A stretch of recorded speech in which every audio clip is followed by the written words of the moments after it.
So I'm home for the holidays in Sacramento, and I'm going to go on a ride, and Min is helping me build up a bike. I probably mentioned him in a couple videos.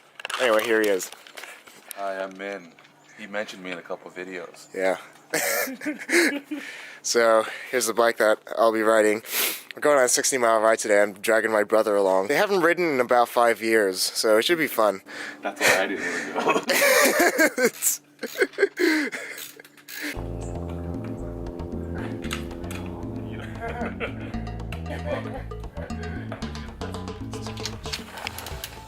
Bike is a lot different from what I normally ride. Aluminum 23Z, ass hammer of a saddle.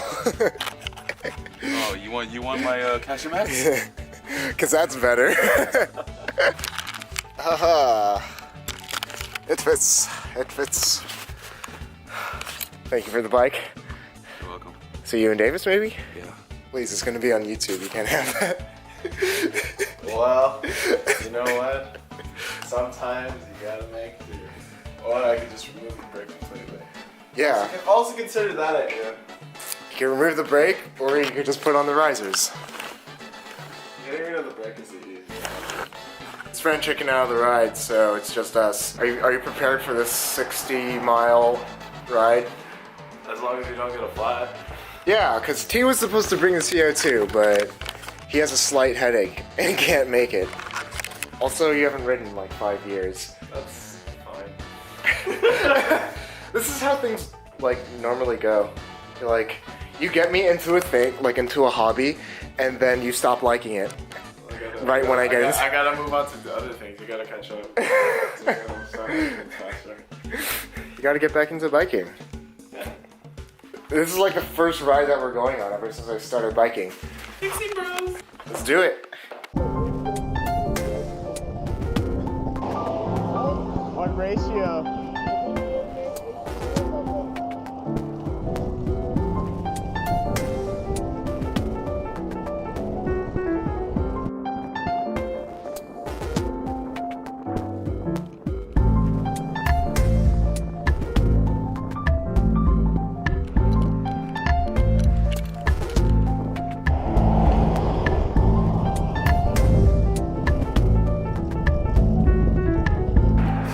It's warming up.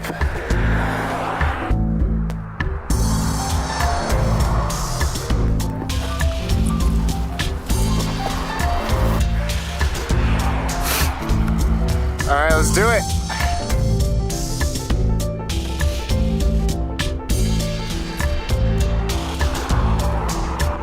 Is it bike check time? Albert just built up this wobby. It was an impulse buy, a very good impulse buy. Check out those lugs. Check out those legs.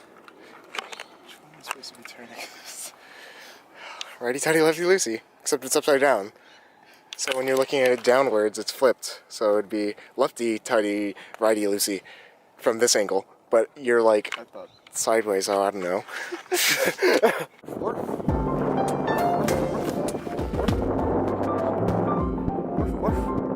This kid in his saddle always stopping us. It's the second time.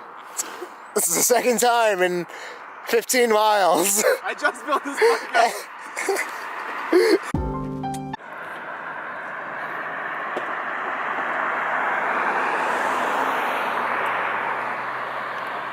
3 days later.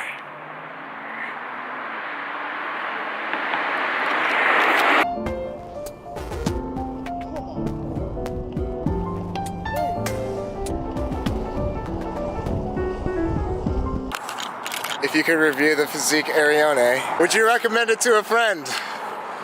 No. No.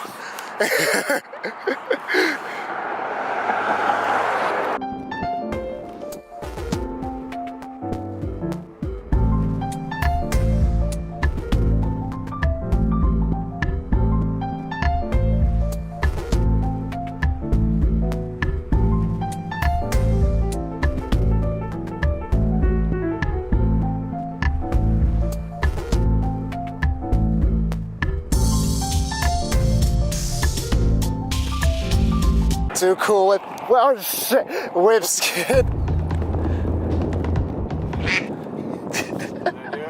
You did it. We made it to our destination. How do you feel? I want to die. He wants to die. How do you feel now? Slightly better. Ready? No. Did you have fun? Fun is a way to describe things. I wouldn't use that word. Did you have fun? That was easy. Let's go home.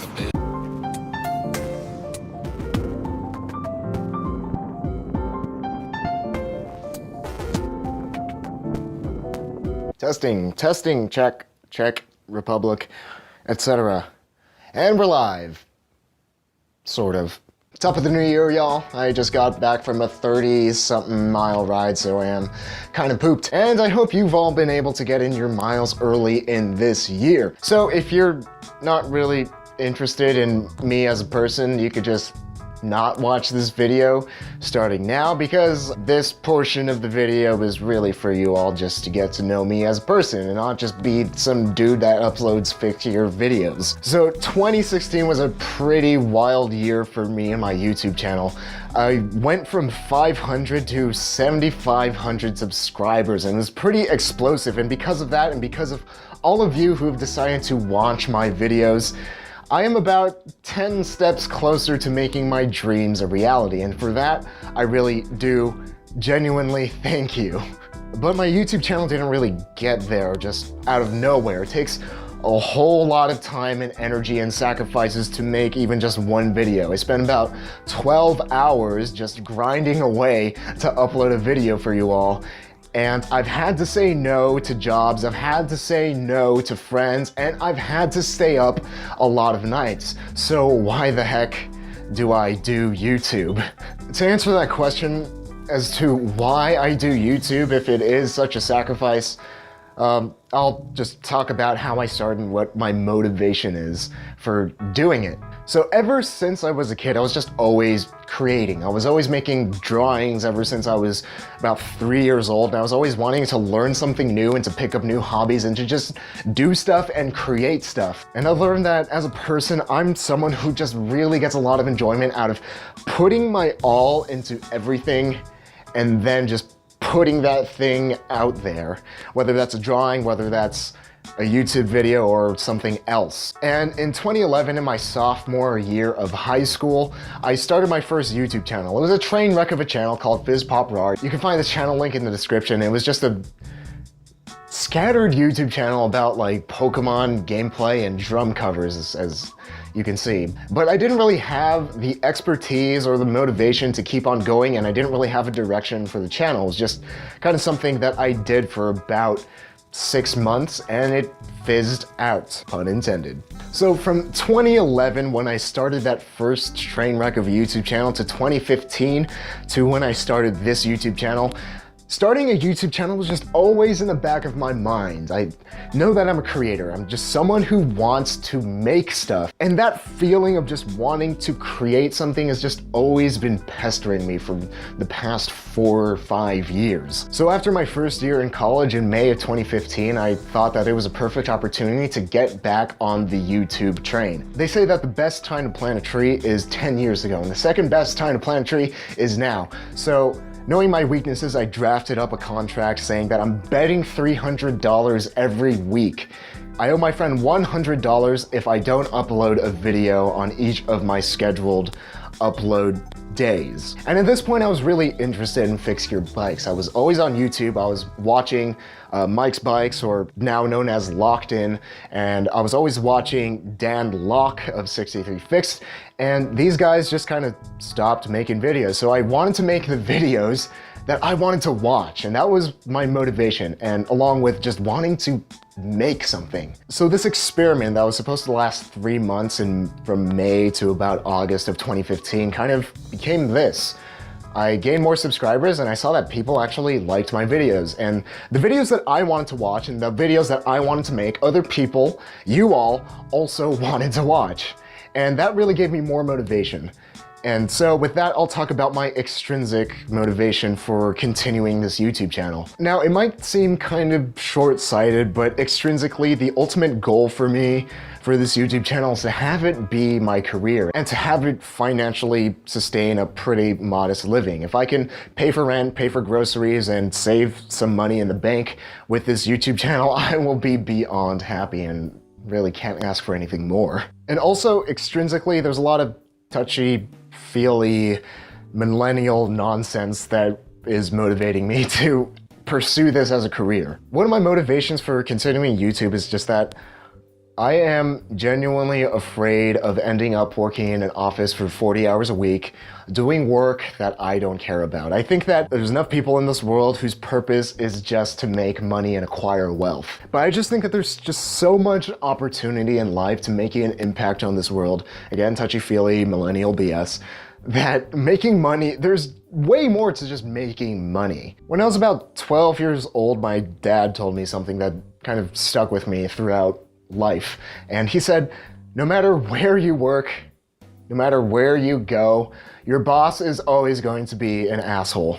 And another thing that he said that really stuck with me was, the best job that you can have is one where you never have to see your boss. And because of that, I just really want to do work that I care about, that I want to do, that means something to me and means something to other people. And that's way more than just making money. And so intrinsically, I just have this visceral feeling to make stuff. And when I was in high school, I was diagnosed with depression, and I've been learning to cope with it. And I found that one of the sources of my depression is that I get really sad and depressed when I don't make something. It's just this visceral need, and it might be a curse, it might be a blessing, but that's kind of just the way it is for me. And I personally believe that God made me this way for a reason. That I get bored easily, I always want to grow, and I always want to challenge myself, and at the same time, I want to have my own independence. And YouTube is just something as a career path, which is a glove that fit for me being born in this time period. And seemingly by chance, after my first failed YouTube channel in 2011, I developed expertise in a niche that was not being catered to on YouTube. And along with that, I also just genuinely enjoy public speaking and interacting with you all. And I just love that I can be part of the process that helps you build healthier lives financially, mentally, and physically. For me, success is getting you all to laugh and to learn something useful at the same time. And for me, that's something worth more than any amount of money. And that's really why I do YouTube. It's also kind of fun. I do have to make a lot of sacrifices, but in the end, it's all worth it, hands down. And hopefully, if I keep at it for a number of years, this box can be my career. And I really can't ask for anything more. So again, just thank you for clicking that subscribe button, looking at my face every week, and so we can just talk about bikes and talk about living healthier lives. And with that, sorry this talk wasn't too bike-ish, but I just thought I'd like for you to get to know me better.